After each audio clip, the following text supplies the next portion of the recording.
안녕하세요. 나무아카데미입니다. 이번 영상에서는 수능 완성 국어 작문 유형 연습 세 번째, 네 번째 지문을 보도록 할게요. 세 번째 지문은 예상 독자를 고려하여 동아리를 소개하는 글을 쓴 거예요. 그래서 첫 번째 문단에서 동아리 이름에 해당하는 단어의 사전적 의미를 정의하고 동아리 이름을 메이커스라고 한 의도를 설명합니다. 그리고 동아리 활동에 대해서도 설명해야겠죠. 그리고 작년에 했던 활동, 올해 할 활동도 설명합니다. 그리고 이외에도 다양한 동아리 활동이 있다고 말하고 동아리에서 원하는 인재상을 밝히면서 글을 마무리해요. 별 내용이 없죠. 따라서 변형 문제 풀이는 따로 하지 않겠습니다.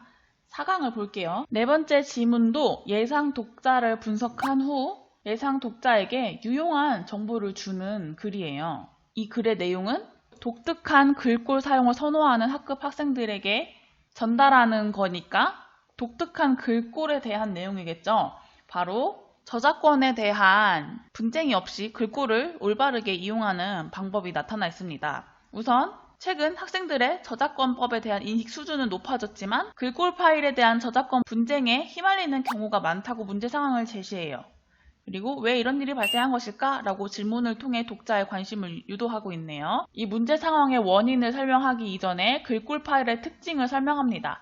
글꼴 파일과 글자체를 대조해서 설명하고 있는데요. 글자체는 궁서체, 고딕체 같이 특정한 모양의 글자 집합을 의미해요. 따라서 글자체는 독자성을 지닌 저작물로 인정되지 않지만 글꼴 파일은 컴퓨터에서 글자를 나타내기 위해 글자체를 디지털화한 것이므로 컴퓨터 프로그램 저작물로 인정됩니다. 글자체의 예시를 이렇게 들고 있고 글꼴 파일의 예시도 이렇게 들고 있어요. 그리고 글꼴 파일 이용 시 합법적인 절차를 준수해야 한다고 말하고 있고 이렇게 절차를 준수하지 않고 저작권을 침해한 경우에는 손해배상을 하게 될 수 있다고 설명하고 있어요. 그래서 저작권 분쟁을 피하기 위해서 글꼴 파일에 대한 저작권법 내용 꼼꼼하게 확인해야 된다고 말하면서 글을 마무리합니다. 그러면은 변형 문제 쉬운 거, 간단한 거 한 문제만 풀어볼게요. 나의 학생이 쓴 초고에 대한 내용으로 적절하지 않은 것은 글자체와 글꼴 파일을 대조하여 설명하고 있다. 글자체와 글꼴 파일은 다르다고 말하면서 예시도 들고 대조하여 설명했죠. 2번, 유료 글꼴 파일 이용에 대한 주의사항을 설명하고 있다. 유료 글꼴 파일을 이용할 때 합법적인 절차를 준수해야 한다면서 설명했었죠. 3번, 글꼴 파일에 대한 학생들의 인식 수준이 이전에 비해 높아졌다. 글꼴 파일에 대한 학생들의 인식 수준이 높아진 게 아니라 저작권법에 대한 인식 수준이 높아진 거였죠. 여기 나와 있죠. 저작권법에 대한 인식 수준이 높아졌다. 하지만 그럼에도 불구하고 글꼴 파일에 대한 저작권 분쟁에 휘말리는 경우가 많다라고 했기 때문에 글꼴 파일에 대한 인식 수준은 높아지지 않았음을 알 수 있겠어요. 답은 3번이 됩니다. 4번, 글꼴 파일 저작권 침해 시 손해배상에 대한 내용을 언급하고 있다. 무슨 경우에는 100만원, 무슨 경우에는 200만원 이런 식으로 손해배상에 대한 내용을 설명하고 있죠.